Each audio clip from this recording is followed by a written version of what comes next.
A'udzubillahiminash-shaytanir-rajim. Bismillahir-rahmanir-rahim. Assalamu alaikum students. My name is Mohammad Usman Salim. I'm from UGI Chemistry Department और हमारा आज chemistry का online third lecture होगा। तो बेटा लेक्चर से पहले जो हमारा प्रीवियस लेक्चर था थोड़ा सा उसे हम एक जो है वो देख लेते हैं थोड़े 2 मिनट के लिए। हमने लास्ट टाइम एटम पे डिस्कशन की थी कि एटम क्या है। बाय डेफिनेशन मैंने 3 पॉइंट्स आपको बताए थे। First of all the smallest particle of matter may और may not exist and take part in chemical reaction. इसके बाद बेटा इसकी एग्जांपल्स को डिस्कस किया और उसके बाद हमने एटम की हिस्टोरिकल बैकग्राउंड को थॉरोली डिस्कस किया कि कौन कौन से साइंटिस्ट थे जिनकी क्या क्या कंट्रीब्यूशन थी, ग्रीक फिलोसफर्स ने क्या कहा, डेमोक्रिटस की क्या कंट्रीब्यूशन थी, इसी तरह जॉन डाल्टन थे, जैकब बर्जीलियस थे। इसी तरह बेटे हमने 1-2 और चीज़ों को देखा। तो सब एटॉमिक पार्टिकल्स को डिस्कस किया हमने। इसका मतलब ये कि अभी तक हम एटम की डेफिनेशन और एटम की हिस्टोरिकल बैकग्राउंड को डिस्कस कर चुके थे।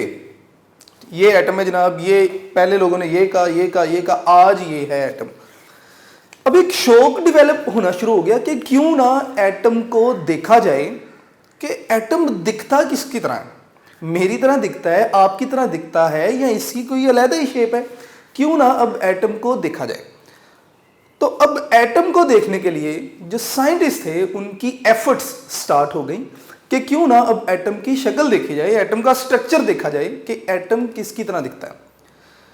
तो एटम को देखने से रिलेटेड ही हमारा नेक्स्ट टॉपिक होगा एविडेंस ऑफ एटम। अब अगर एटम को देखना होता तो इस टॉपिक का नाम होना चाहिए था टू सी द एटम, ठीक है, लेकिन हमने यहां पे लिखा एविडेंस ऑफ एटम। एविडेंस का मतलब क्या है बेटा? शहादत देना, विटनेस देना, किसी चीज का एविडेंट होना। तो एविडेंस ऑफ एटम मतलब हम एटम को देख नहीं सके लेकिन एटम के पाए जाने की शहादत मिली, गवाही मिली कि एटम मौजूद है। तो एटम को देखा तो कंप्लीटली एक एटम को देखा तो नहीं गया कि एटम का स्ट्रक्चर क्या है, लेकिन ये जरूर पता चला कि जो मेथड हम यूज कर रहे थे उसके मुताबिक हमें ये पता चला कि कोई एटम पड़ा हुआ है, कोई चीज पड़ी हुई है, तो ऑब्वियसली दैट इज एटम। कैसे, क्यों, वो सारी चीजें क्यों है वो मैं टॉपिक डिस्कस करूंगा, आपको आंसर्स मिलते जाएंगे साथ साथ। तो फिलहाल topic name is evidence of atom, ठीक है। और एटम को देखने के लिए जो हमारी यहाँ पे एफर्ट्स होंगी हम उन एफर्ट्स को डिस्कस करेंगे। अब बेटे इंपॉर्टेंट चीजें मैं बोर्ड पे लिखूंगा, आप साथ साथ नोट करते जाइएगा क्योंकि जो मैं बोर्ड पे लिखूंगा वो सारा ही इंपॉर्टेंट होगा। अगर आप यहां से लेक्चर नोट करेंगे आपके लिए चीजें आसान होंगी, अगर आप बुक से देखेंगे तो जो है वो स्कैटर्ड फॉर्म में डाटा है वो आपके लिए याद करना मुश्किल होगा। तो साथ साथ बेटे नोट कीजिएगा एविडेंस ऑफ एटम। अब एटम हमें पता है size of atom is too small to see, ठीक है। तो मैं इंपॉर्टेंट चीजें यहां पे लिखता जाऊंगा। Size of atom is very small to see by naked आई।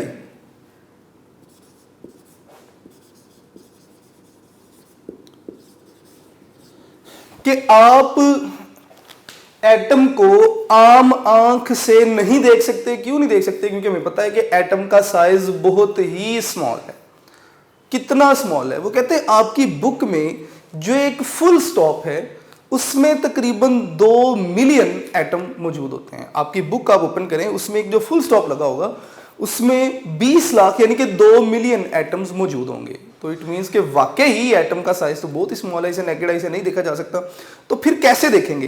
तो ऑब्वियसली हम माइक्रो बॉडीज को देखने के लिए माइक्रोस्कोप का ही यूज करते हैं, ठीक है। तो यहां पे भी हम माइक्रोस्कोप ही यूज करेंगे, ठीक है। तो माइक्रोस्कोप भी 2 तरह की हैं, एक ऑर्डिनरी माइक्रोस्कोप, ठीक है, और दूसरी आपके पास इलेक्ट्रॉन माइक्रोस्कोप। हमने दोनों माइक्रोस्कोप का कंपैरिजन यहां पे करना है कि हम सिंपल माइक्रोस्कोप यानी कि ऑर्डिनरी माइक्रोस्कोप को क्यों यूज नहीं कर सकते और इलेक्ट्रॉन माइक्रोस्कोप से ही एटम के पाए जाने के जो एविडेंस थे वो क्यों मिले, ठीक है। तो सबसे पहले हम यहां पे लिख लेते हैं कि a microscope is used to see the atom. Microscope used to see atom, कि एटम को देखने के लिए माइक्रोस्कोप यूज की गई। अब बेटे माइक्रोस्कोप दो तरह की है, एक सिंपल और एक इलेक्ट्रॉन माइक्रोस्कोप। तो सबसे पहले मैं यहां पे सिंपल माइक्रोस्कोप के बारे में डिस्कस करूंगा कि सिंपल माइक्रोस्कोप जब आपने यूज की तो आप एटम को देख सके या नहीं देख सके। अब सिंपल माइक्रोस्कोप की मदद से आप एटम को नहीं देख सकते, तो मैं यहां पे लिख दूंगा कि कांट सी एटम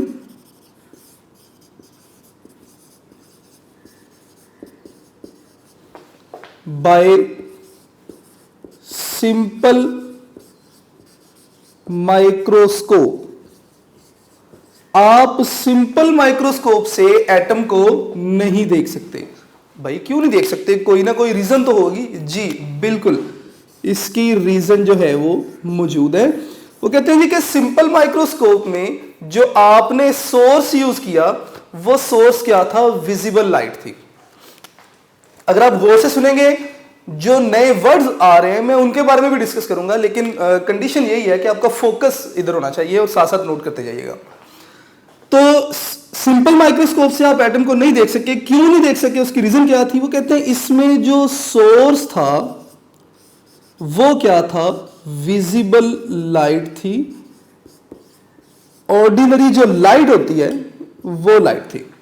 अब ये जो लाइट है इसका जो वेवलेंथ है, वेवलेंथ को मोस्टली हम लैम्डा से शो करते हैं। इसकी जो वेवलेंथ है वो 400 से 750 नैनोमीटर है। विजिबल लाइट की जो वेवलेंथ है वो 400 से 750 नैनोमीटर तक है और एटम का साइज जो है वो 0.2 नैनोमीटर है। मैं अभी ये चीजें बोर्ड पे भी लिख दूंगा, लेकिन जरा मेरी बात को गौर से सुनते जाइएगा। विजिबल लाइट की वेवलेंथ 400 से 500 नैनोमीटर और एटम का जो साइज है वो 0.2 नैनोमीटर। इसका मतलब एटम का साइज यानी कि 0.2 nanometre is very very very small as compare to this range. तो इसका मतलब क्या हुआ? इसका मतलब ये कि लेट्स सपोज ये आपके पास कोई सोर्स ऑफ लाइट है जहां से आप लाइट जो है वो पास करवाएंगे माइक्रोस्कोप को से किसी भी माइक्रो बॉडी को देखने के लिए। लाइट आएगी, ये लाइट की वेवलेंथ, और लेट्स सपोज यहां पे कहीं पे कोई एटम है। अगर आप देखें तो वेवलेंथ क्या है? किसी क्रस्ट से लेकर दूसरे क्रस्ट तक का जो डिस्टेंस है that is called wavelength. Wavelength बहुत ज्यादा है, एटम का साइज बहुत स्मॉल है। इसके पीछे साइंस क्या है? देखें, कोई भी बॉडी हमें तब ही दिखाई देती है जब लाइट उस बॉडी पे पड़ेगी। लाइट बॉडी पे पड़ने के बाद हमारी आंख में आएगी तो हमें बॉडी दिखाई देगी। ठीक है, यही वजह है कि लाइट ऑन है, लाइट टकरा के हमारी आंखों में आ रही है, हमें चीजें नजर आ रही हैं। स्विच ऑफ कीजिए लाइट को, आपको कुछ भी दिखाई देना बंद हो जाएगा। क्यों? क्योंकि लाइट मौजूद नहीं है। इसका मतलब यह हुआ कि विजिबल जो आपके पास लाइट है जब ये आएगी तो जिस बॉडी से टकराएगी उस बॉडी से टकराने के बाद हमारी आंख तक आएगी तो हमें बॉडीज नजर आना शुरू होंगी।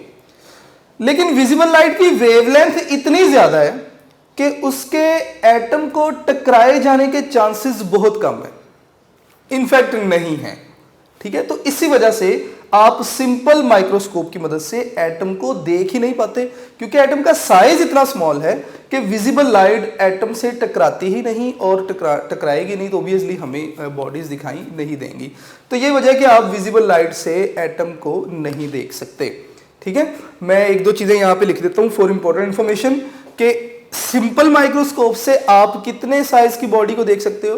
वो कहते हैं जी कि अगर कोई बॉडी 500 नैनोमीटर या इससे अबव है, can be seen bye simple microscope. ये आप कंप्लीट कर लीजिएगा। यहां से मैंने सिंपल माइक्रोस्कोप लिखा तो मैं इसे यहां पे हाईलाइट कर देता हूं ताकि आपको याद रहे, एमसीक्यू के लिए इसे पूछा जा सकता है।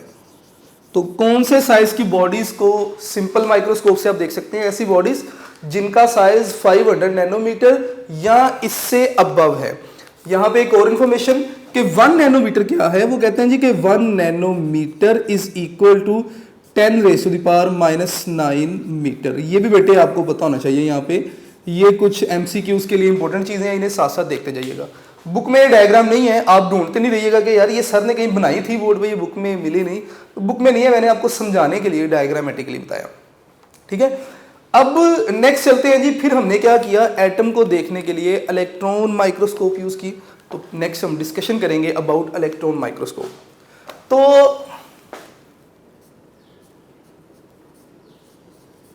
फिर हमने क्या किया, एटम को देखने के लिए इलेक्ट्रॉन माइक्रोस्कोप का यूज किया।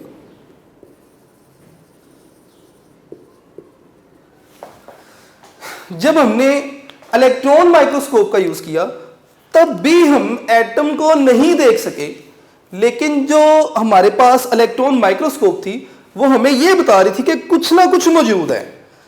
यानी कि जो भी हमने एटम या एटम का स्पेसिमेन जो भी रखा, माइक्रोस्कोप ने ये नहीं किया कि बिल्कुल ही आपको कुछ नहीं दिखाया। माइक्रोस्कोप ने कुछ पाए जाने के एविडेंस दिए। इसी वजह से आप इस टॉपिक को कहते हैं एविडेंस ऑफ एटम। यानी कि हमें एटम के पाए जाने के एविडेंस मिले, हमने एटम को नहीं देखा। अब जब आपने इलेक्ट्रॉन माइक्रोस्कोप यूज की तो यहां पे मैं लिख दूंगा फाइंड, हमें क्या मिली, एविडेंस मिली ऑफ एटम। हमें एटम के पाए जाने के एविडेंसेस मिले। उसकी रीजन क्या थी? वो कहते हैं जी कि इलेक्ट्रॉन माइक्रोस्कोप में आप जो सोर्स इस्तेमाल करते हैं, देखिए बेटे सिंपल माइक्रोस्कोप आपने लैब में यूज नहीं अगर की तो देखी तो होगी कि आपके पास एक लेंस है और उस लेंस के नीचे आप उस ऑब्जेक्ट को रखते हैं जिसे आपने विजुलाइज करना है। ठीक है, तो आप with the help of ordinary light आती है, टकरा के इस लेंस से आप तक आती है और आप बॉडीज को मैग्नीफाई करके देख रहे होते हैं। इसका मतलब आपका जो सोर्स है वो सिंपल लाइट है। इलेक्ट्रॉन माइक्रोस्कोप के केस में आप बॉडीज को इस तरह नहीं देखते। आपका जो स्पेसिमेन है, आप अपरेटस को जो स्पेसिमेन है वो फीड कर देते हैं। यानी कि जिस चीज को आपने देखना है आप उसे माइक्रोस्कोप को फीड कर देंगे और कंप्यूटर की स्क्रीन पे आपको रिजल्ट मिल रहे होंगे। आप उसे बाय जो है वो किसी लेंस की मदद से नहीं देखेंगे, आपको जो डिवाइस है, जो कंप्यूटर है, उसकी स्क्रीन पे आपको रिजल्ट मिलेंगे। अब यहां पे आपको रिजल्ट मिले क्यों? वो कहते हैं जी कि इसमें जो सोर्स था, सोर्स वाज इलेक्ट्रॉन बीम। इसमें जो सोर्स आपने इस्तेमाल किया वो सोर्स क्या था? वो इलेक्ट्रॉनिक बीम थी। इलेक्ट्रॉनिक बीम मतलब के इलेक्ट्रॉन्स की असेंबली। बहुत ज्यादा इलेक्ट्रॉन्स जो हैं वो इकट्ठे मूव करते जा रहे हैं तो वो मिल के इलेक्ट्रॉन की बीम बन जाएगी। अब इलेक्ट्रॉन है, ऑब्वियसली इलेक्ट्रॉन बहुत ही स्मॉल पार्टिकल है, सब एटॉमिक पार्टिकल है एटम का। तो इसका मतलब इसका साइज बहुत स्मॉल है। तो ऑब्वियसली जब ये मूव करेगा in the form of waves तो इसकी वेवलेंथ भी बहुत स्मॉल होगी। ठीक है, तो इलेक्ट्रॉनिक बीम आपने इस्तेमाल की। तो इलेक्ट्रॉनिक बीम की जो वेवलेंथ है, मैं वेवलेंथ को लैम्डा से ही शो कर रहा हूं दोबारा, is comparable to size of atom. यानी कि इलेक्ट्रॉनिक बीम की वेवलेंथ इतनी स्मॉल है कि एटम के साइज के साथ कंपेरेबल है। जितना तकरीबन एटम का साइज है उतनी ही या उससे थोड़ी सी ज्यादा इसकी जो है वो वेवलेंथ है। इसका मतलब आप इसकी मदद से एटम को देख सकते हैं। क्यों कि लेट्स सपोज ये आपके पास सोर्स ऑफ इलेक्ट्रॉनिक बीम है, यहां से इलेक्ट्रॉनिक बीम आएगी यानी कि इलेक्ट्रॉन आएंगे in the form of N assembly. Let's suppose यहां पे कहीं पे एटम मौजूद है तो ब्राइट चांसेस हैं कि इलेक्ट्रॉनिक बीम एटम से टकराएगी और एटम से टकराने के बाद जब ये क्या करेगी, डिटेक्टर के साथ टकराएगी। तो डिटेक्टर के साथ टकराने के बाद डिटेक्टर आपको क्या करेगा, सिग्नल देगा और जो आपकी कंप्यूटर की स्क्रीन है आप वहां पे इस बॉडी को देख सकते हैं। अब हुआ क्या कि अच्छा यहां तक तुम्हारी डिस्कशन थी कि इलेक्ट्रॉन माइक्रोस्कोप से आप एटम को देख सकते हैं। अब हमने किया क्या, ये जो एटम था एक्चुअली हमने ग्रेफाइट का एक पीस लिया और उस ग्रेफाइट के पीस को हमने मैग्नीफाई करके देखा। तो मैं यहां पे लिख देता हूं कि टुक अ पीस ऑफ ग्रेफाइट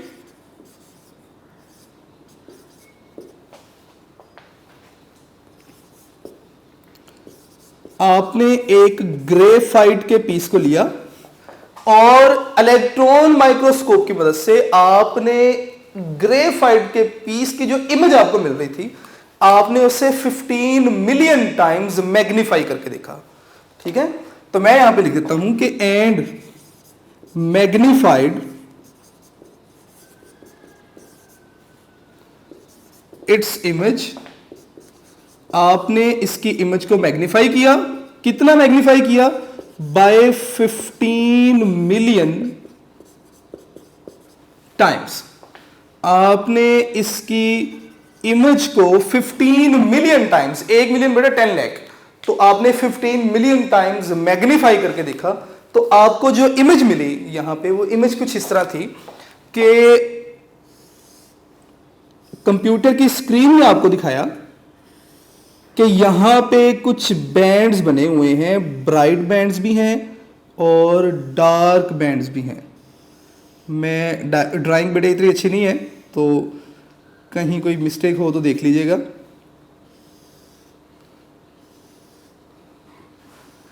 अगर आप देखें तो मैं अगर इन्हें डार्क कर दूं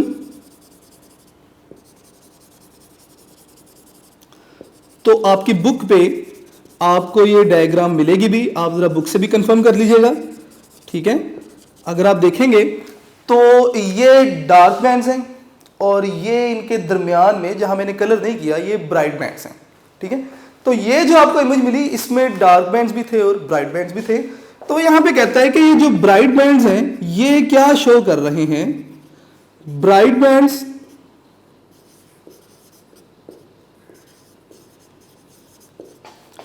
showed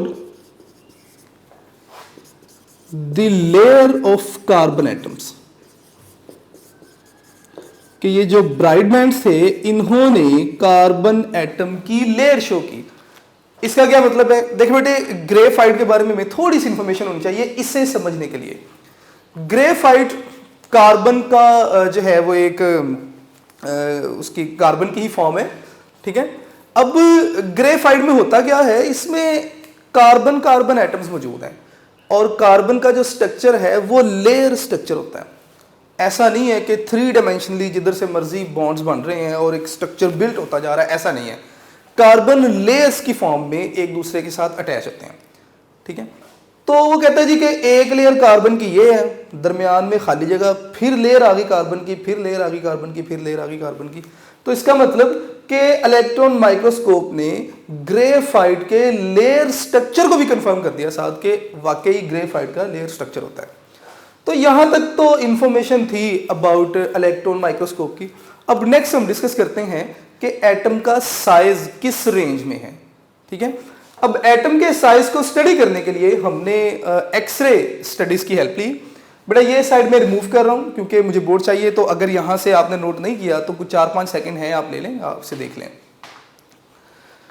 नेक्स्ट हम एक्सरे स्टडीज की बात करने जा रहे हैं। एक्सरे स्टडीज ने कंफर्म किया साइज ऑफ एटम को।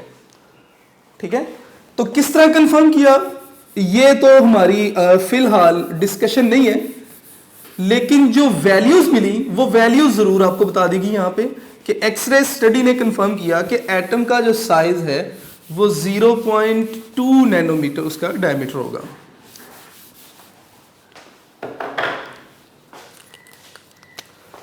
तो मैं यहां पे लिखूंगा नेक्स्ट साइज ऑफ एटम। तो ये हमें पता चला कैसे? बाय एक्सरेज स्टडीज से। बाय एक्सरेज स्टडीज हमें क्या पता चला कि साइज ऑफ एटम जो है वो इज ऑफ द ऑर्डर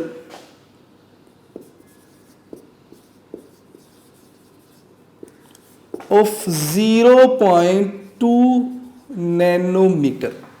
और ये जो साइज आपको बताया गया actually it is diameter of the atom, कि एटम्स का जो डायमीटर है वो 0.2 नैनोमीटर है। अब बेटा ये एक छोटी सी इंफॉर्मेशन है, लेकिन यहां से आपसे काफी ज्यादा एमसीक्यूज पूछे जा सकते हैं।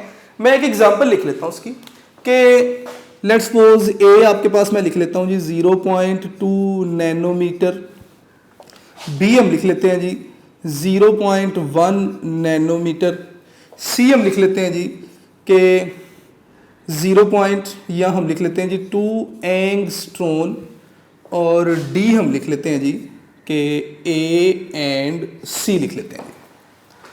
ठीक है, मैं इन बिटवीन टॉपिक में वैसे ही इस इंफॉर्मेशन को बताने के लिए नंबर ऑफ एमसीक्यूज इसमें से अक्सर बने हैं, देख लीजिएगा जरा कैसे। अगर आपसे पूछा जाए कि right the diameter, what is the diameter of the atom, तो ऑब्वियसली 0.2 नैनोमीटर। ठीक है, अभी तक जो इंफॉर्मेशन है। अच्छा, उसके बाद अगर वो आपसे रेडियस पूछ लें कि what is the radius of the atom, तो डायमीटर का हाफ क्या होगा, रेडियस होगा, तो 0.2 का हाफ क्या है 0.1, तो इसका मतलब 0.1 नैनोमीटर इसका आंसर है। अब दोबारा मेरा question, what is the diameter of atom in angstrom. अब बेटे आपने याद रखना है एंगस्ट्रॉन क्या है। एंगस्ट्रॉन भी जो है वो मेजरमेंट ऑफ लेंथ है, लेकिन किस तरह, मैं यहां पे लिख देता हूं कि 1 angstrom is equal to 10⁻⁻10 metre, 10⁻⁻10 metre. इसका मतलब यह हुआ कि अगर आपके पास लिखा हुआ है जी कि 0.2 नैनोमीटर, अगर मैं इस पॉइंट को यहां से यहां ले आऊं तो ये नैनो यानी कि 10⁻⁻9 था। जब पॉइंट को मैं यहां पे ले आया तो ये 10⁻⁻10 बन जाएगा। तो इसका मतलब जब पॉइंट यहां पे ले आऊंगा तो 2, और ये जो नैनो था 10⁻⁻9, अब ये 10⁻⁻10 बन गया, और -10 को आप एंगस्ट्रॉन भी कह सकते हैं, तो ये 2 एंगस्ट्रॉन बन जाएगा। तो अब अगर मैं आपसे पूछूं कि what is the diameter of the atom, तो आप ए भी कह सकते हैं और सी भी कह सकते हैं, इसका मतलब ये दोनों ही आपका आंसर बन जाएंगे। ठीक है, तो इस तरह की इंफॉर्मेशन जो है वो एमसीक्यूज के लिए पूछी जाती हैं। वापस आते हैं टॉपिक की तरफ, तो एटम के जो साइज थे वो हमने एक्सरे स्टडी से मालूम किए, और एटम का जो डायमीटर था, तमाम एटम के डायमीटर तकरीबन इसी रेंज में आ रहे थे। इसके बाद हमने एटम के मैसेज मालूम किए, मैं यहां पे लिख दूंगा जी कि मैस ऑफ एटम। तो जब हमने एटम के मैसेज मालूम किए तो हमें पता चला कि एटम्स के जो मैसेज हैं उनकी जो रेंज है, they lie in a range of 10⁻⁻27 to 10⁻⁻25 kilogram. अब यहां पे भी एक प्रॉब्लम आ गई। आप कहते हैं सर 9th क्लास में हम एटम का मैस देख रहे थे एएमयू में, आप किलोग्राम में बता रहे हैं, तो कहां पर हमें मैस मालूम करना है एटम का, एएमयू में मालूम करना है या किलोग्राम में मालूम करना है? या अगर एएमयू भी मैस का यूनिट है, किलोग्राम भी मैस का यूनिट है, तो इनमें कोई ना कोई रिलेशन तो होगा। जी बिल्कुल, हाँ रिलेशन मौजूद है। एएमयू भी मैस का यूनिट है जबकि किलोग्राम भी मैस का यूनिट है। तो कितने एएमयू कितने किलोग्राम के इक्वल हैं, तो बेटा मैं यहां पे लिख रहा हूं, जरा देखते जाइएगा साथ साथ। आपने बताना है कि 1 AMU is equal to 10⁻⁻27 kilogram. तो ये बेटे एमसीक्यू के लिए इंपॉर्टेंट इंफॉर्मेशन है, या इसे आप लिख लें 1.661 इंटू 10⁻⁻27 किलोग्राम।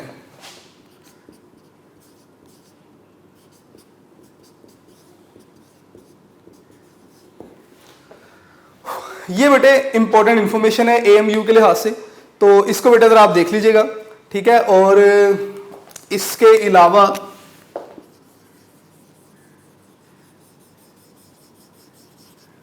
इस टॉपिक में कोई इतनी खास चीज नहीं है। हाँ, एक और चीज आपसे पूछा जा सकता है कि 1 AMU जो है वो कितने ग्राम्स के इक्वल है, यानी कि देखिए इंफॉर्मेशन सारी मौजूद है, इससे रिलेटेड इंफॉर्मेशन नेक्स्ट आपको पता है कैसे।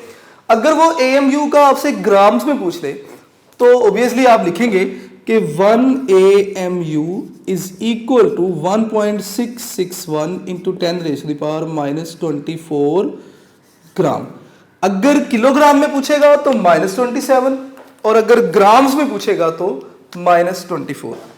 ठीक है बेटे, तो ये आपका टॉपिक था जिसमें हमने सीखा कि एटम को देखा जा सकता है या नहीं। सबसे पहले हमने एविडेंस ऑफ एटम पढ़ा। हमने कहा कि एटम स्मॉलेस्ट पार्टिकल है जिसे आप नेकेड आई से नहीं देख सकते, तो एटम को नेकेड आई से नहीं देखा जा सकता, तो इट मींस कि आप माइक्रोस्कोप इस्तेमाल करेंगे। दो तरह की माइक्रोस्कोप थी, सिंपल और इलेक्ट्रॉन। सिंपल माइक्रोस्कोप से आप एटम को नहीं देख सकते थे। क्यों नहीं देख सकते थे उसकी रीजन भी हमने साथ साथ डिस्कस की। फिर हमने इलेक्ट्रॉन माइक्रोस्कोप की मदद से एटम को देखा। एक्चुअली हमने एक सिंगल एटम को नहीं देखा, हमने एक स्मॉल पीस ऑफ ग्रेफाइट को जो था वो एक स्पेसिमेन के तौर पे, एक नमूने के तौर पे इस्तेमाल किया और उसका जो एविडेंस था वो हमें इलेक्ट्रॉन माइक्रोस्कोप ने दिखाया। हमने उसकी डायग्राम भी देखी, लेयर स्ट्रक्चर ऑफ ग्रेफाइट भी कंफर्म हुआ। फिर हमने ये भी सीखा कि कितने टाइम्स हमने इस पिक्चर को मैग्नीफाई करके देखा। हमने 15 मिलियन टाइम्स जो था वो इस पिक्चर को मैग्नीफाई करके देखा और हमें ये पिक्चर नजर आई। अब इसमें ब्राइट बैंड्स कार्बन लेयर को शो कर रहे हैं। इसके अलावा बेटे हमने साइज ऑफ एटम को भी डिस्कस किया कि एटम्स के जो साइज हैं उनके डायामीटर की रेंज क्या है, is of the order of 0.2 nanometre.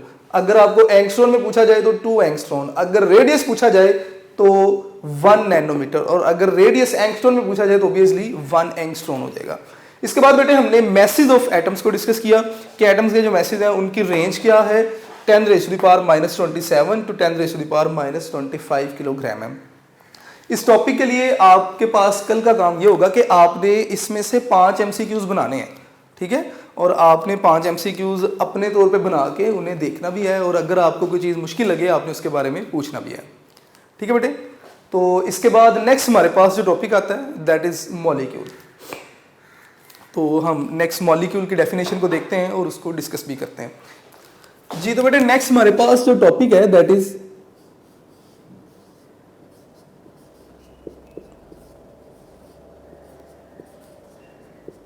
Molecule.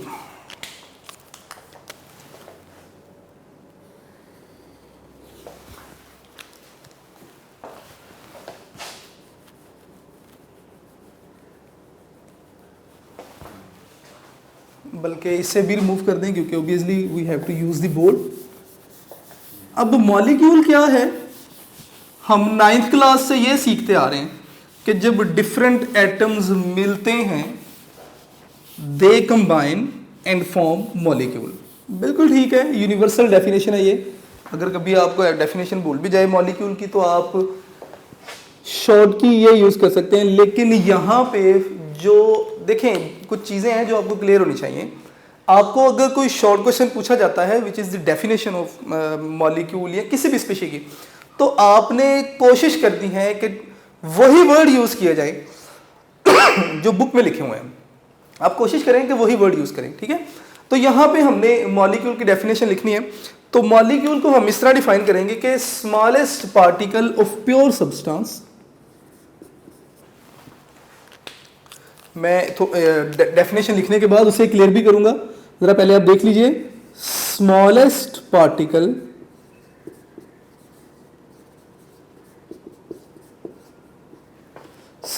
Particle of pure substance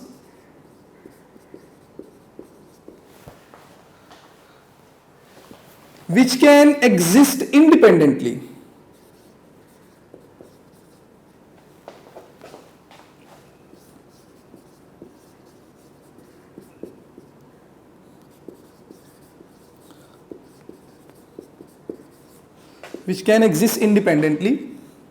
is called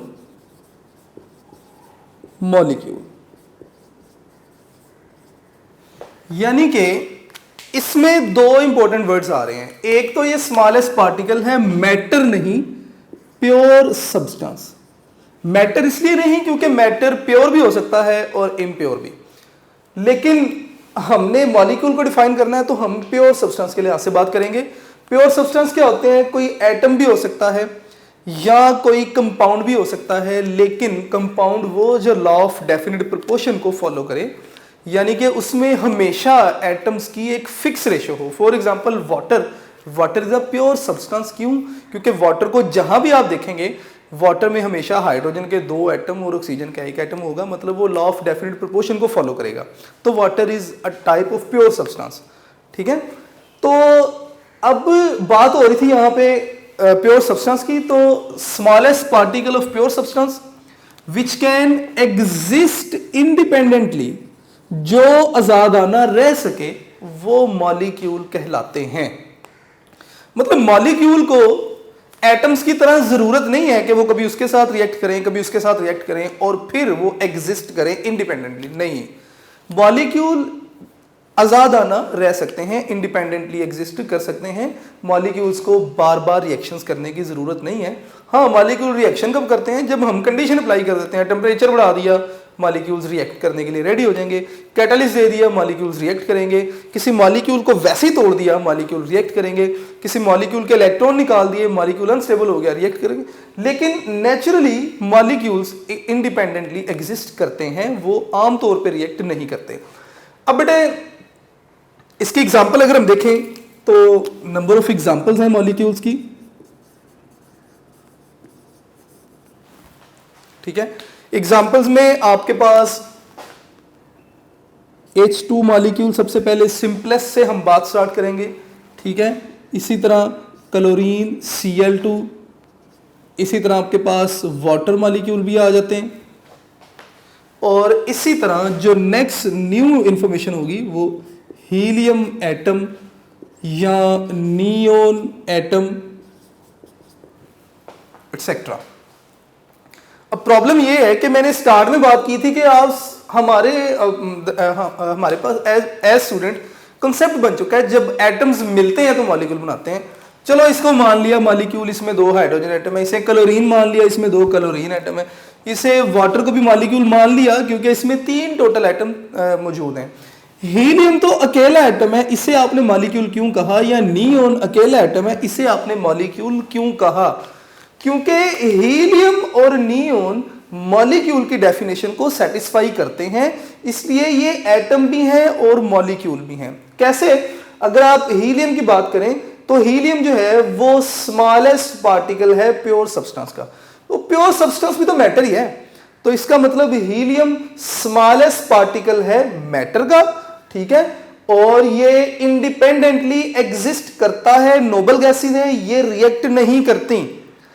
helium, neon, argon, krypton ये नोबल गैसेस हैं, नोबल गैसेस रिएक्शन में पार्टिसिपेट नहीं करती, तो ये इंडिपेंडेंटली एग्जिस्ट करता है। तो इसका मतलब हीलियम हो गया, नियोन हो गया, या कोई भी नोबल गैस होगी, वो एटम भी हैं और मॉलिक्यूल भी हैं, क्योंकि वो एटॉमिकली भी एग्जिस्ट करते हैं।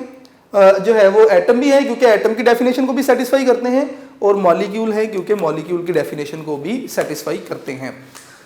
तो बेटा ये आपके पास मॉलिक्यूल की डेफिनेशन थी। अब टाइम जो है वो इतना नहीं बचा कि मैं फर्दर लेक्चर को कंटिन्यू कर सकूं, लेकिन आज के लेक्चर में हमने एविडेंस ऑफ एटम सीखा और हमने मॉलिक्यूल की डेफिनेशन को भी डिस्कस किया, और क्यों हीलियम, नियोन या बाकी जो नोबल गैसेज हैं वो मॉलिक्यूल भी क्यों कहलाती हैं, हमने इस चीज़ को भी देखा। तो अभी स्टार्टिंग लेक्चर्स हैं, मेरी स्पीड थोड़ी सी स्लो है ताकि आप को मेरे बोलने का तरीका एक्सेप्ट कर लें आप लोग, और जो मेरा पढ़ाने का तरीका उसे एक्सेप्ट करें। जैसे ही आपको मेरी समझ आनी शुरू हो जाएगी तो इंशाल्लाह फिर हम अपनी स्पीड जो है वो अपने गियर चेंज करते जाएंगे साथ साथ। ठीक है, तो आज के लिए बेटे आज का काम इतना ही है। आप इसे अच्छे तरीके से याद कीजिएगा, कोशिश कीजिएगा जो आपको टास्क दिया जाए। फॉर एग्जाम्पल मैंने लास्ट वाले टॉपिक से आपसे कहा था कि आप 5 MCQs बनाइए, वो आप बनाइएगा, उनका फ़ायदा होगा आपको। अपने नोट्स बनाते रहिएगा साथ साथ। मैं डे 1 से आपसे कहता आ रहा हूँ कि आपने अपने लेक्चर नोट्स साथ साथ बनाने हैं। ऐसा नहीं हो कि आपको अगर कोई टॉपिक देखना है तो आप बुक ओपन कीजिए, ऐसा नहीं। आप अपने नोट्स ओपन करें, उस टॉपिक को ओपन करें, आप टॉपिक देखेंगे, आपको आपके हिंट्स मिलते जाएंगे साथ साथ, और चीज़ें याद करना आसान हो जाएंगी। ठीक है बेटे, तो बेस्ट ऑफ लक बेटा, अच्छे तरीके से पढ़िएगा और अपने पेरेंट्स की इज्जत कीजिएगा बेटे।